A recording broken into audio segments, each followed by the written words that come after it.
Queremos saudar todos os irmãos, em nome do Senhor Jesus, receber os nossos amigos que estão conosco nessa noite, dar-lhes as boas-vindas e convidar a todos para que abram a palavra de Deus na carta de Paulo aos Romanos, capítulo 1. Estamos dando sequência à nossa série de exposições na carta do apóstolo Paulo aos crentes de Roma. E essa noite nós leremos do verso 28 ao verso 31.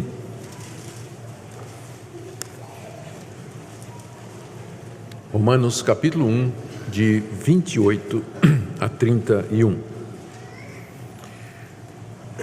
Diz assim a palavra de Deus: E por haverem desprezado o conhecimento de Deus, o próprio Deus os entregou a uma disposição mental reprovável, para praticarem coisas inconvenientes, cheios de toda injustiça, malícia, avareza e maldade, possuídos de inveja, homicídio, contenda, dolo e malignidade, sendo difamadores, caluniadores, aborrecidos de Deus, insolentes, soberbos, presunçosos, inventores de males, desobedientes aos pais, insensatos, pérfidos, sem afeição natural e sem misericórdia.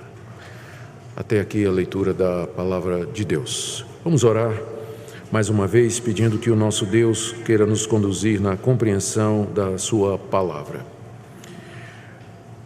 Ó Deus, que privilégio para nós estarmos aqui nessa noite, que privilégio para nós podermos conhecer-te, que privilégio termos uma disposição mental aprovada por ti, e que também aprova as coisas excelentes, que aprova a tua pessoa, as tuas obras, a tua revelação, os teus atos. Te damos graças, ó Deus, porque no meio da humanidade em trevas e na ignorância, o Senhor teve compaixão de um povo e trouxe esse povo pelo Evangelho e deu a verdade a esse povo. Te damos graças por aqueles de entre nós que fazemos parte desse povo só pela tua misericórdia. Pedimos que nessa noite a tua verdade brilhe no coração de todos que aqui se encontram e que a exposição da Sagrada Escritura seja usada pelo teu Espírito Santo na salvação dos que a ouvem e na edificação do teu povo. É o que pedimos em nome de Jesus. Amém. Queridos, nós temos aqui diante de nós, no verso 29 até o verso 31, uma descrição devastadora do estado real em que se encontra a humanidade diante de Deus. Aqui o apóstolo Paulo traz uma lista de 21 pecados que marcavam o mundo da sua época, o mundo grego-romano. O mundo da sua época estava debaixo do poder do Império Romano, mas a cultura era grega.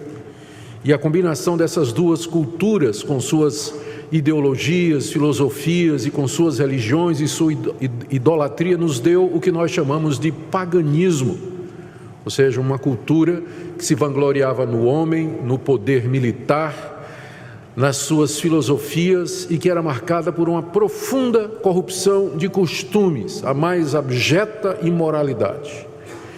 Era o mundo em que vivia o apóstolo Paulo.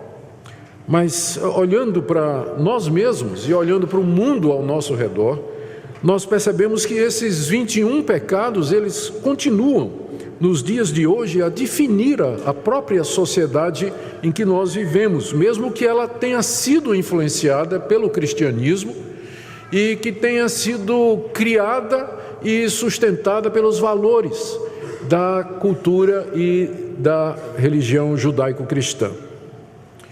Esse tipo de avaliação que o apóstolo Paulo está fazendo aqui, de que as pessoas estão cheias, que foram entregues a uma disposição mental reprovável, que praticam coisas inconvenientes, que estão cheias de toda injustiça, etc., etc. Esse é o tipo de avaliação que você certamente não vai encontrar na mídia, e que você não vai encontrar nos fazedores de opinião, e que você não vai encontrar entre os artistas, que você não vai encontrar entre os políticos.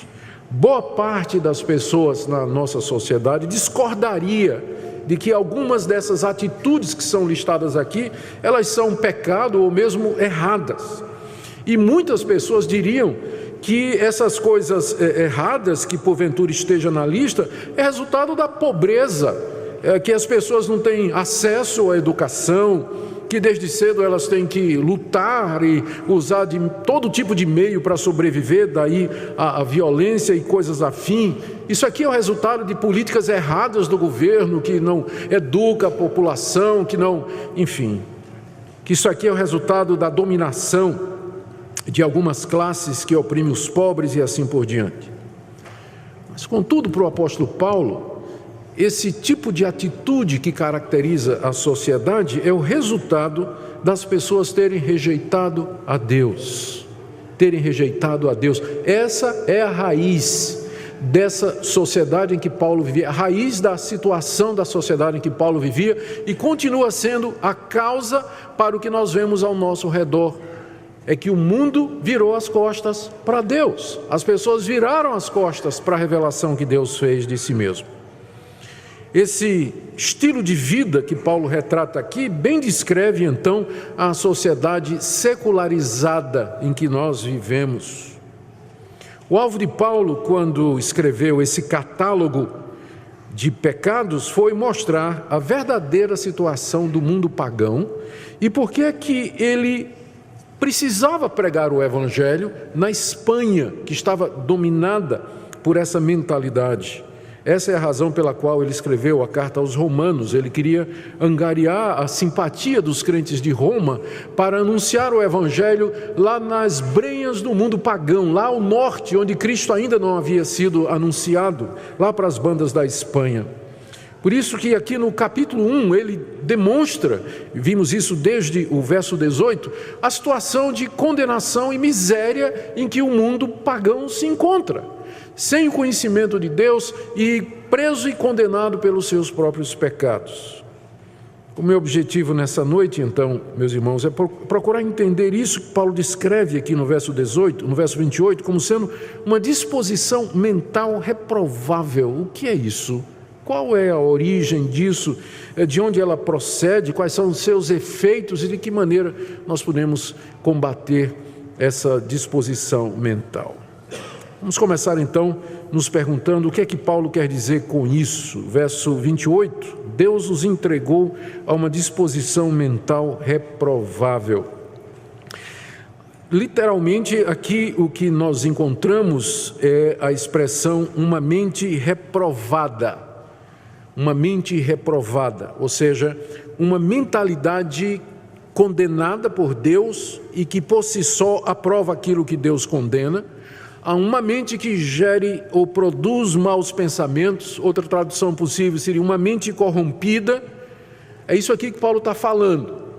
E significa essa disposição mental reprovável, significa uma mente que perdeu a capacidade de discernir entre o certo e o errado. Por isso que ela é capaz de fazer aquela lista que vem embaixo, porque ela não acha essas coisas erradas ou ruins. Então, ela perdeu essa capacidade, por isso que ela é uma disposição mental reprovada por Deus. Ela não consegue mais fazer a diferença entre o certo e o errado. E mais, ela não somente não consegue perceber a diferença entre o certo e o errado, ela não consegue perceber as consequências de fazer as coisas erradas, porque há consequências quando nós fazemos esse tipo de coisa. Mas essa mente reprovada, ela não consegue ver muito além do que ela tem vontade de fazer. Ela quer experimentar aquilo, ela quer provar aquilo, e as consequências ela não leva em consideração. E por conta disso também, essa disposição mental reprovável é a atitude da pessoa que não consegue mais se indignar com o erro. É uma pessoa que consegue conviver com todo esse catálogo aqui de coisas e não sentir coisa nenhuma, uma espécie de sociopatia espiritual. Sociopata é alguém que não tem, é incapaz de ter sentimentos por outras pessoas ou sentir alguma coisa. E aqui é uma espécie de sociopatia espiritual. A pessoa, ela vê o erro, ela sabe que está errado, mas ela está indiferente. Se está certo, se está errado, para ela não interessa. Essa é uma mente reprovada, e mais adiante ela é incapaz de avaliar o juízo e o castigo que estão reservados para aqueles que praticam esse tipo de coisa, porque aquilo que o homem plantar, isso ele vai ceifar também, ou cedo ou tarde. Um dia a consequência do que nós fazemos vai nos encontrar, mas uma pessoa cuja mente está reprovada, é uma mente reprovável, ela não pensa nessas coisas, na consequência dos seus atos. Primeiro, se está certo ou se está errado, ela não consegue mais ver a diferença entre um e o outro. Por isso ela se lança a fazer aquilo que ela tem vontade e ela não mede as consequências do que vem depois. É isso que Paulo quer dizer aqui. E vai mais além.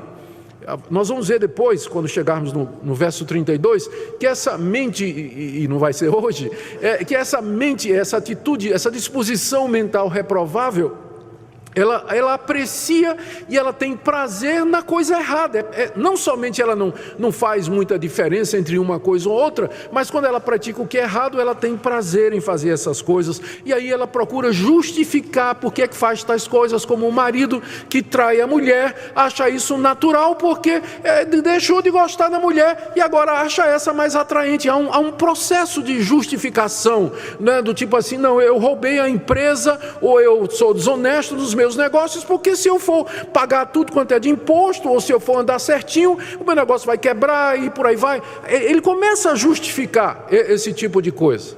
Começa a justificar. E não somente isso, mas aí encoraja e defende quem faz coisa semelhante. E quando isso acontece, quando uma pessoa está entregue a uma disposição mental reprovada, ela não aceita correção, ela não aceita crítica, ela não vê em que ela está errada, ela não percebe a necessidade de mudança e ela hostiliza tudo aquilo que parece ameaçar o seu estilo de vida. Acabei de descrever para vocês a mentalidade moderna dos nossos dias. É assim que as pessoas pensam. É assim que elas agem. É dessa maneira que funciona a cabeça delas. É dessa forma que elas justificam as coisas que elas fazem. A mente delas não é mais capaz de discernir o certo e errado, de avaliar as consequências. Ao contrário, tem prazer em fazer aquilo que é errado, e não somente fazer, mas justificar, esconder o que faz, dar desculpas ou, enfim, tentar de alguma forma hostilizar qualquer pessoa ou qualquer ideologia que venha contra o pensamento e a prática delas. Isso é o que o apóstolo Paulo descreve aqui como sendo uma mentalidade, uma disposição mental reprovável ou reprovada. Reprovada por Deus, porque ela não consegue mais enxergar a verdade, ver a verdade, discernir o certo do errado. Lá na carta que Paulo escreveu aos Efésios, no capítulo 4, ele trata desse mesmo assunto em outras palavras, que nos ajudam a compreender ao que ele se refere. Eu estou aqui citando o verso 17 do capítulo 4, quando Paulo escreve aos Efésios e diz: isso, portanto, eu digo e no Senhor testifico, que não mais andeis como também andam os gentios, na vaidade dos seus próprios pensamentos, obscurecidos de entendimento, o entendimento se obscureceu, alheios à vida de Deus, por causa da ignorância em que vivem pela dureza do seu coração, os quais, tendo se tornado insensíveis, se entregaram à dissolução, para com avidez cometerem toda sorte de impureza. É a mesma coisa. Paulo está dizendo a mesma coisa com outras palavras. Ele fala dessa vaidade dos pensamentos, do coração entenebrecido, da mente obscurecida, da insensibilidade e da avidez para praticar todo esse catálogo de 21 coisas que está aqui. E que descreve não somente o mundo daquela época, mas a nossa sociedade hoje.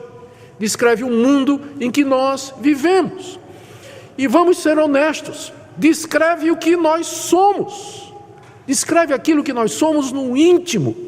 É isso que nós somos diante de Deus. A nossa mente, ela não funciona mais com essa clareza. É claro que eu não estou me referindo aqui à questão da capacidade intelectual. Porque o homem quando eu falo homem, é genérico, homem e mulher, não é? Nós somos capazes de aprender, de estudar, de pesquisar, de aumentar o nosso conhecimento, dar contribuições para a ciência. Não é esse tipo de mentalidade ou de mente que nós estamos nos referindo aqui, mas essa capacidade moral, espiritual, de discernir aquilo que diante de Deus é certo ou errado e fazer as escolhas corretas, fugir do erro, e lamentar o erro, odiar o erro e não justificar os seus atos. Então é desse tipo de coisa que nós estamos falando aqui. Agora, de onde vem isso? Porque certamente Deus não nos criou dessa forma. A palavra de Deus nos diz que fomos feitos à sua imagem e à sua semelhança. Mas o que aconteceu que nós chegamos nesse estado que é descrito aqui?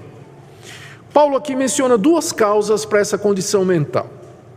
A primeira delas, ainda no verso 28, é o desprezo por Deus. Veja o que diz o verso 28 que nós lemos. E por haverem desprezado o conhecimento de Deus, o próprio Deus os entregou a uma disposição mental reprovável. Então a primeira causa aqui que Paulo aponta para essa mentalidade que domina a raça humana é que o desprezo do conhecimento de Deus. E o que isso significa? Nós já vimos desde o capítulo 18 que Deus se revelou à humanidade. Deus não ficou desconhecido, incógnito, anônimo, mas Ele se deu a conhecer à humanidade. No capítulo 1, no verso 18, diz que a ira de Deus se revela do céu. Então Deus do céu revelou que Ele existe e que Ele está irado com a desobediência do homem. Essa é uma consciência que está no coração de cada pessoa que vem a esse mundo. Mesmo a pessoa mais bruta que possa existir, ignorante, pagã e bárbara que possa existir, ela tem esse conhecimento na sua consciência de que há um Deus e que esse Deus está irado pelos seus maus feitos. E não só isso. Não satisfeito em se revelar na consciência do homem, Deus se revela pela criação, como diz o verso 20, que os atributos invisíveis de Deus, o seu poder, a sua divindade, claramente se reconhecem desde o princípio do mundo, sendo percebidos por meio das coisas que foram criadas. Os céus proclamam a glória de Deus, o firmamento anuncia a obra das suas mãos, toda a criação fala de Deus, nós estamos cercados da glória de Deus por dentro e por fora, Ele está em todo lugar, está ao nosso redor. Por isso que Paulo diz aqui no final do verso 20, os homens são indesculpáveis. Não tem ninguém que no dia do juízo vai poder dizer assim, eu não sabia que havia um Deus e que esse Deus era santo e que esse Deus tinha o certo e tinha o errado. Não há ninguém que possa apresentar uma defesa diante de Deus no dia do juízo, porque Deus manifestou-se na consciência e na criação, de forma que todas as pessoas são responsáveis diante de Deus por esse conhecimento. Mas o que os homens fizeram com essa revelação de Deus, com esse conhecimento de Deus? Voltando para o verso 28, o apóstolo Paulo diz, eles desprezaram essa revelação de Deus. E esse desprezo é universal. É universal, é cometido por todos. Desprezar aqui significa não aprovar, literalmente na língua grega. Não aprovaram ter Deus no seu conhecimento. Está escrito assim, literalmente. Não aprovaram Deus. Do tipo assim, eles olharam, examinaram e disseram, não, vamos desprezar isso aqui, não tenho interesse, não quero saber desse Deus, eu quero seguir a minha vida. Eu quero adorar quem eu quiser adorar, eu quero servir a quem eu quero servir, quero viver do jeito que eu quero viver. E eu não quero nenhuma divindade lá do céu dizendo para mim o que é certo ou errado, tolhendo a minha liberdade. Eu quero viver da forma que eu tenho vontade de viver. Eles desprezaram essa revelação que Deus fez de si mesmo. Ou seja, não aprovaram acharam que não valia a pena reter esse conhecimento de Deus, não deram aprovação nem reconhecimento ao Criador de todas as coisas, por isso desdenharam, rejeitaram, deixaram de lado, enfim, é um processo mental que Paulo já descreveu e nós já vimos isso no verso 21, não é? Voltando um pouquinho, eles se tornaram nulos em seus próprios raciocínios, depois no verso 25, mudaram a verdade de Deus em mentira, e em vez então de aceitar a revelação de Deus e adorar a Deus, eles começaram a adorar a si mesmos e adorar os animais. Aves, quadrúpedes, répteis, é só olhar as religiões antigas, as religiões pagãs e modernas, onde se adora a natureza, de uma forma ou de outra.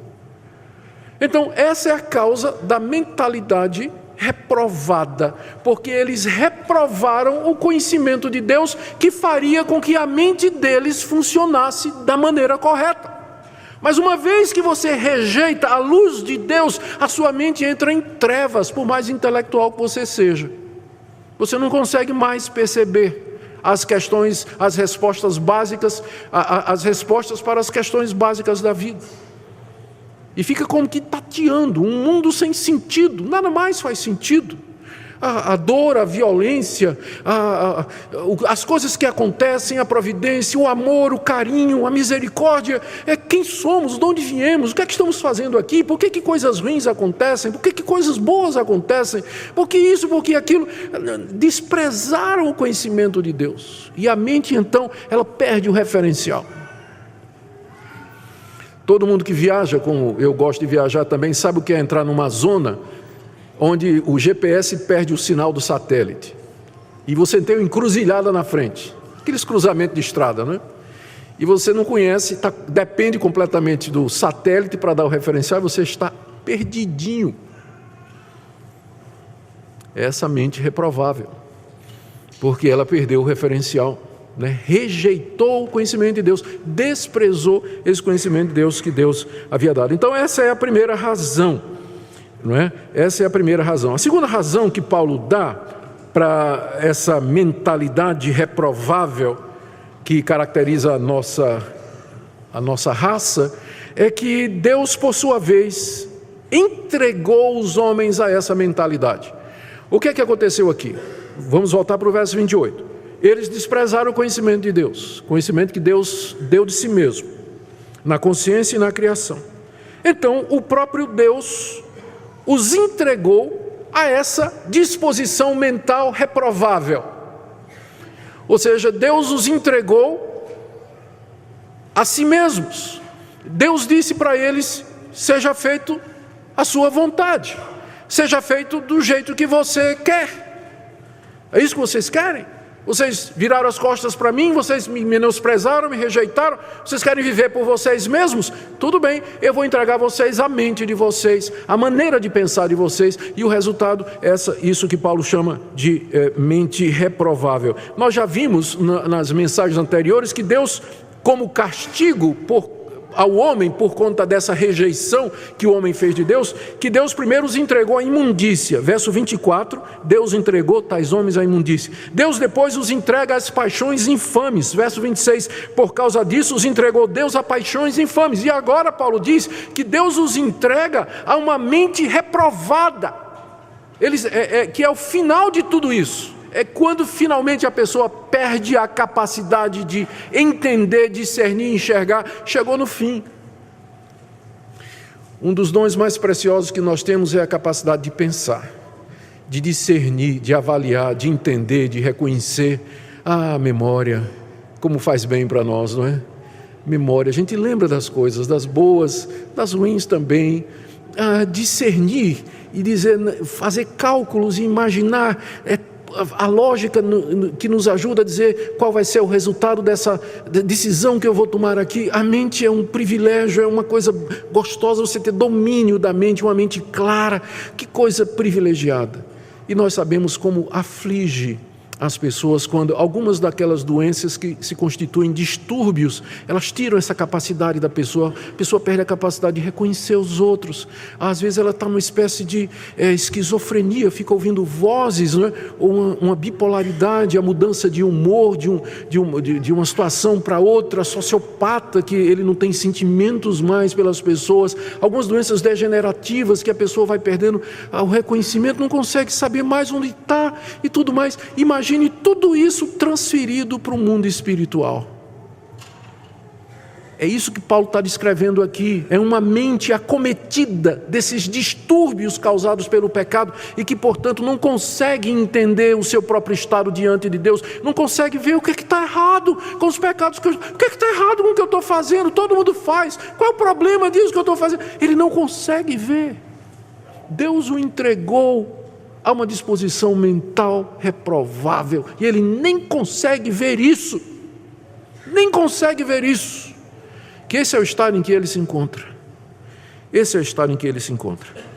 Veja que essa entrega de Deus é uma entrega punitiva. O castigo do pecado é pecado. Eu estava lendo um comentário que o pastor disse que alguém chegou para ele e disse assim: pastor, a AIDS é o pecado da homossexualidade? Ele disse: não, o pecado da homossexualidade é a homossexualidade mesmo. É isso mesmo, a AIDS é uma doença como qualquer outra, câncer, vem, não é? Mas o castigo do pecado é mais pecado, e o castigo para reprovar a Deus é uma mente reprovada. É interessante porque há um trocadilho aqui no original que não aparece na nossa tradução. No verso 28, né? E por haverem reprovado o conhecimento de Deus, Deus os entregou a uma mente reprovada. Há um trocadilho original, intencional aqui no original. Ou seja, Deus está dando o castigo na proporção justa. Vocês me reprovaram, então eu vou entregar vocês a uma mente reprovada, a uma mentalidade reprovada. E qual o resultado então dessa mente reprovada? E aqui entra o nosso catálogo de 21 coisas. Essas 21 atitudes que Paulo lista aqui, elas são o resultado dessa mente reprovada, dessa disposição mental reprovável, a qual Deus entregou à humanidade por conta da reprovação que a humanidade fez do conhecimento de Deus. São chamadas de coisas inconvenientes, veja o final do verso 28. Deus os entregou uma disposição mental reprovável para praticarem coisas inconvenientes. Vocês agora percebem que a prática de coisas inconvenientes é o resultado já de um problema aqui. Primeiro começa aqui, não é? Depois vai para a prática. O erro começa aqui.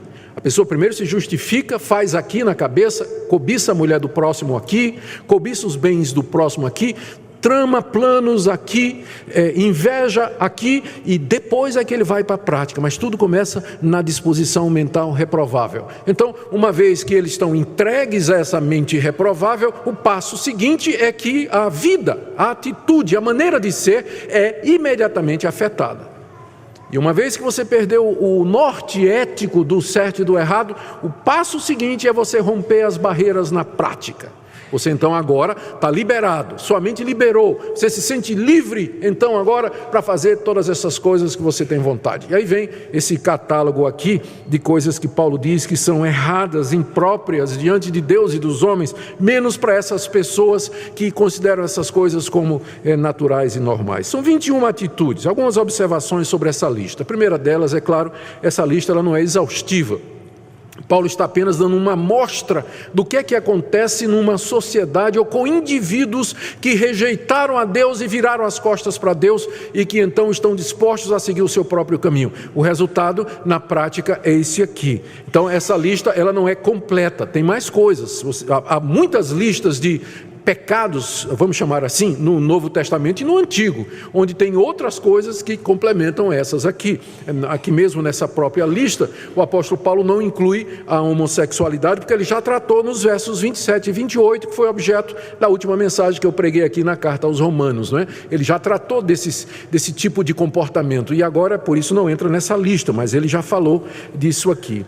A segunda observação é que quando a gente dá uma olhadinha nessa lista, a gente percebe que ela não é somente uma lista de pecados sexuais, não é?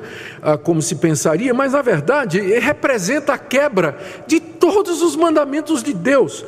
Eu não sei se Paulo fez de propósito, mas a gente pode traçar praticamente cada um desses pecados mencionados aqui a um dos mandamentos de Deus. Os 4 primeiros mandamentos de Deus, estou falando aqui dos 10 mandamentos, os 4 primeiros têm a ver com Deus. Não terás outros deuses diante de mim, não tomarás o nome de Deus em vão, não farás para ti imagem de escultura, lembra do dia de descanso para o guardar e tudo mais. E você vê Paulo aqui mencionando, aborrecidos de Deus, insolentes, soberbos, presunçosos e insensatos. É tudo pecado contra Deus, é afronta a Deus. O homem arrogante, o homem insolente, o homem soberbo e literalmente aborrecido de Deus, ele não quer saber de Deus, ele tem aborrecimento de Deus, quebrou todos os 4 mandamentos, primeiros mandamentos da primeira tábua.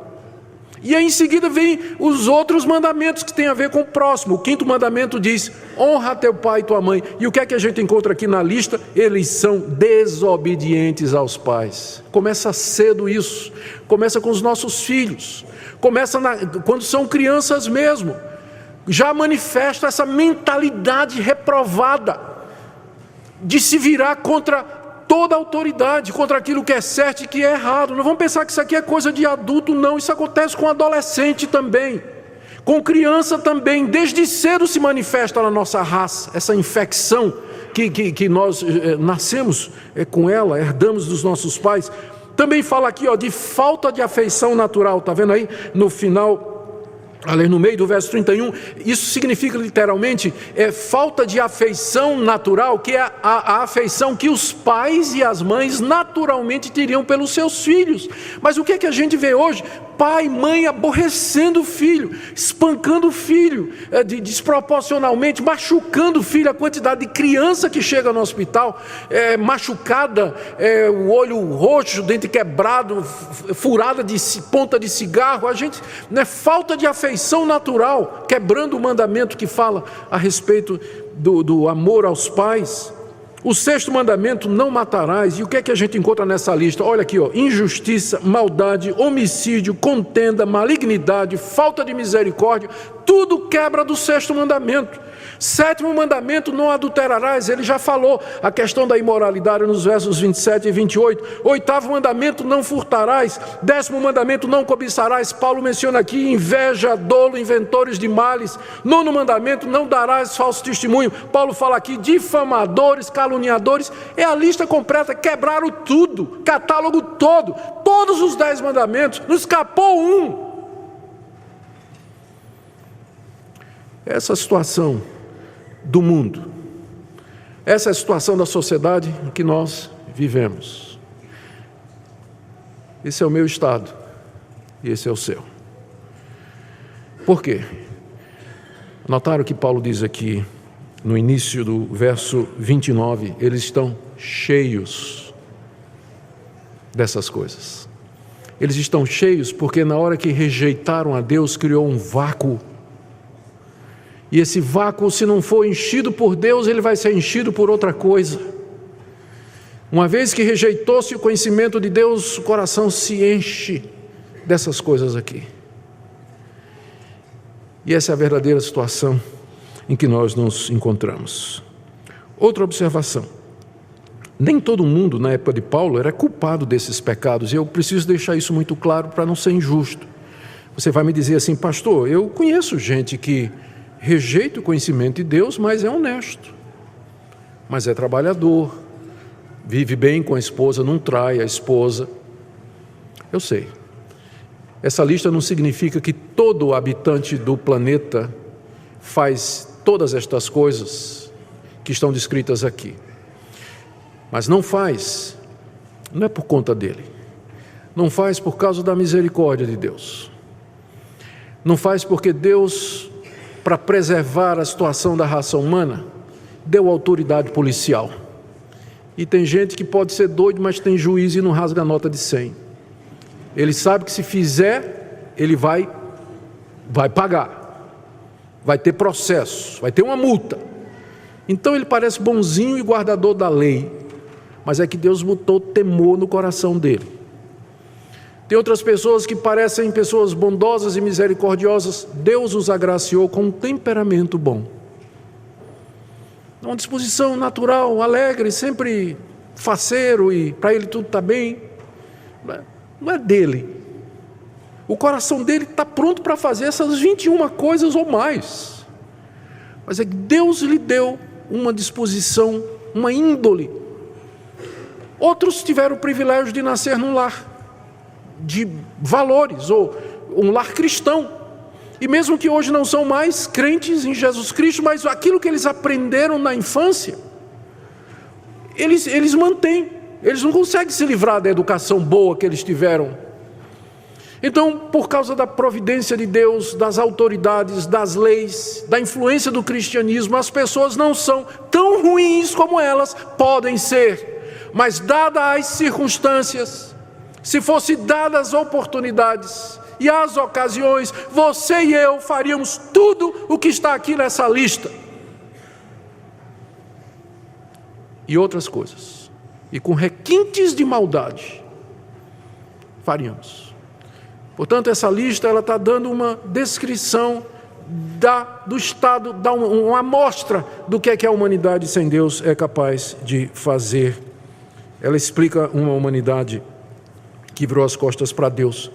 E a última observação sobre essa lista, antes de entrar na aplicação, é que ela mostra que todo pecado é decorrente da rejeição de Deus. Veja, Paulo está ligando essa lista de 21 coisas, todas essas 21 coisas estão ligadas no verso 28 a rejeitar a Deus. Olha como funciona a sequência: desprezar o conhecimento de Deus.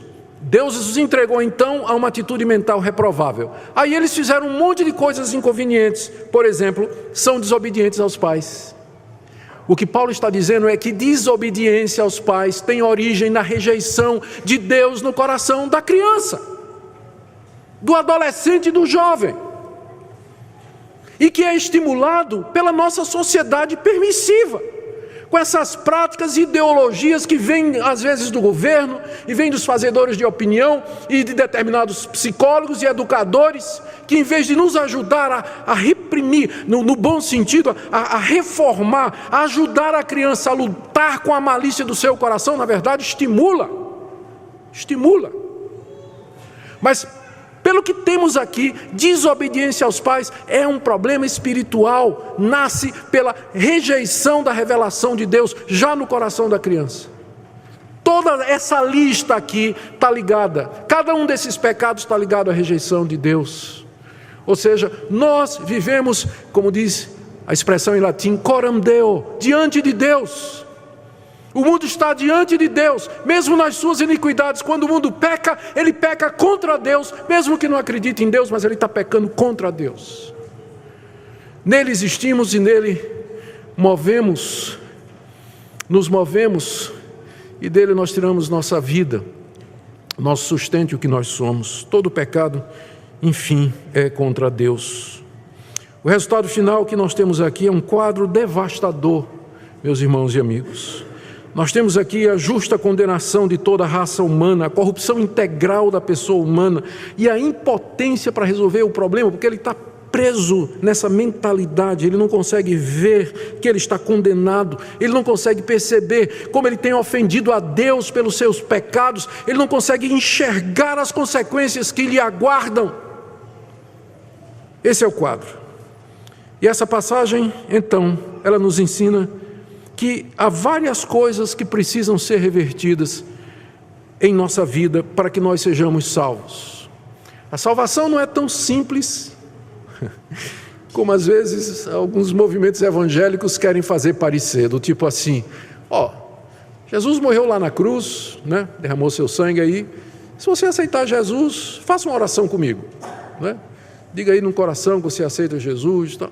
Sim, Deus pode salvar pessoas dessa forma. Claro, Deus é Deus, Ele salva do jeito que Ele quiser.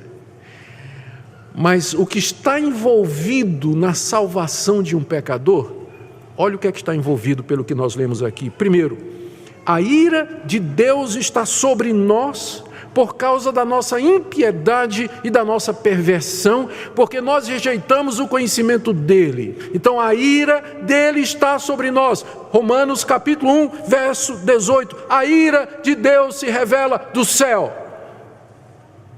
Não acredite num evangelho que diz assim: o nosso Deus, ele é amor, ele de fato é amor, mas isso é só metade do que a Bíblia diz a respeito de Deus. O nosso Deus é um Deus amoroso, Ele compreende, é um Deus que Deus não fica chateado, né, com essas coisinhas que eu faço, o Deus que acredita, não, meu Deus é um Deus de amor, é um Deus compassivo, né? Ele não se importa com minha vida errada, que eu traio minha mulher, que eu sou desonesto, que eu sou mentiroso, que eu vivo fofocando, falando mal dos outros, caluniando os outros no WhatsApp, no Facebook. Deus não liga, Deus nem sabe o que é Facebook, e vai por aí, tal, é mentira.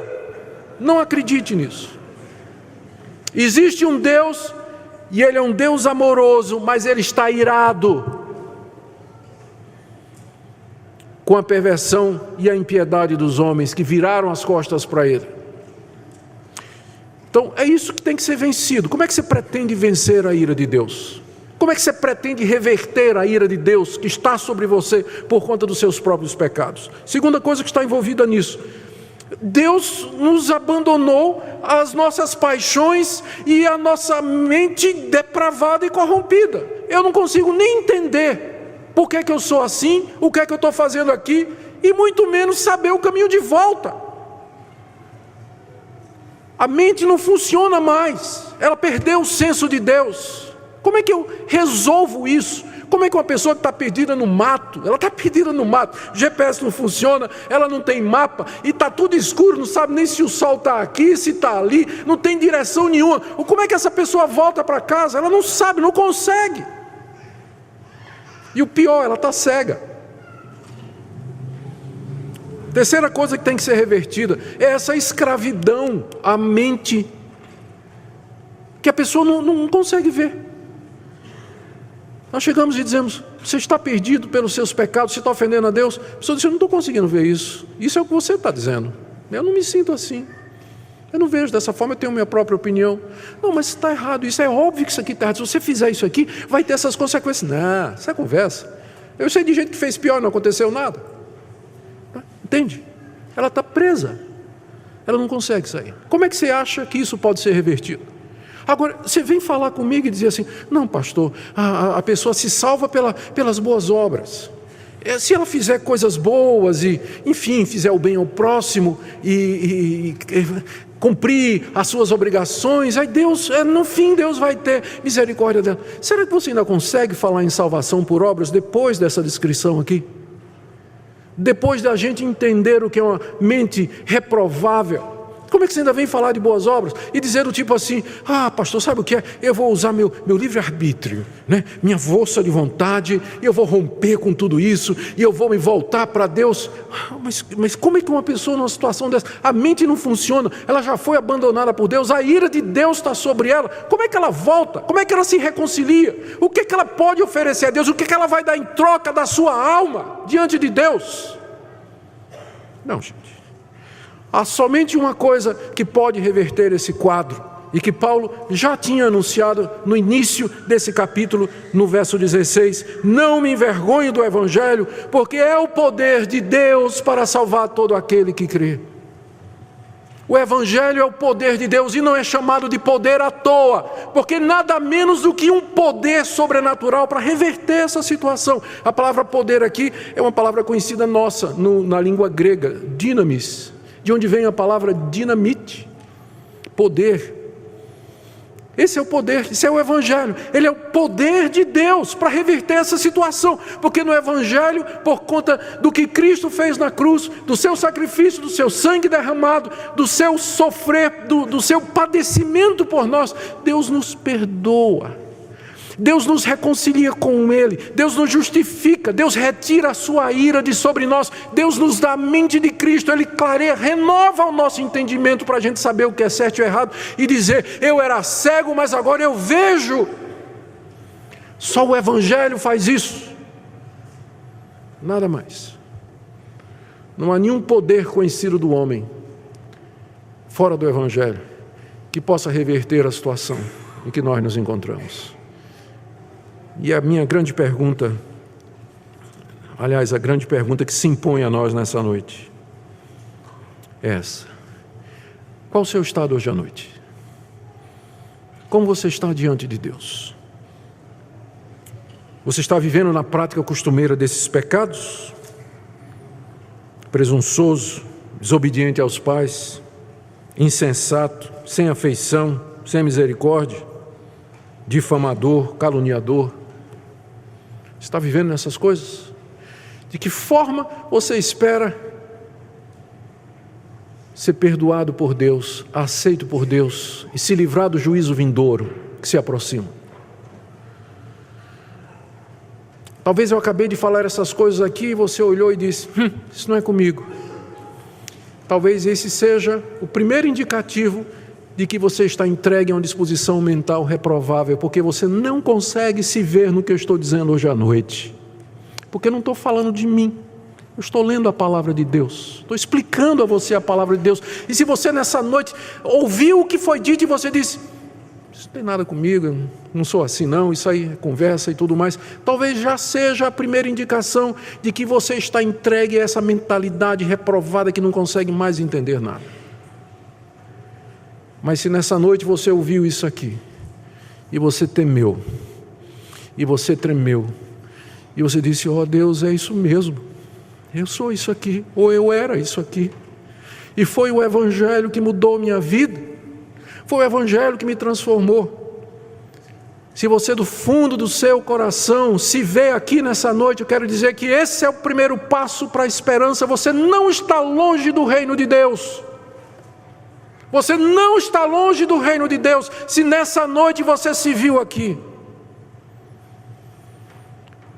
Porque Cristo veio não para quem é são, Ele veio para os doentes. E se você nessa noite diz: Deus, eu estou doente, eu estou escravo do meu coração e da minha mente, saiba que nessa noite, Deus, pelo poder do Evangelho, quer iluminar a sua mente, quer perdoar você, quer receber você, justificar dos seus pecados, lhe dar uma nova vida. Se você crente já é, levantar-se e recomeçar, romper com os hábitos pecaminosos, perdoar quem você tem que perdoar, colocar a sua vida em ordem e ter um novo começo com esse Deus maravilhoso e todo-poderoso que pode, pelo Evangelho, libertar o pior pecador, a começar em mim. Que Deus nessa noite tenha misericórdia de nós e que sua palavra cale nos nossos corações e que pecadores sejam salvos nessa noite, como um dia eu fui também e tantos outros foram aqui, e que o povo de Deus seja santificado e renovado para viver para a glória dele. Amém.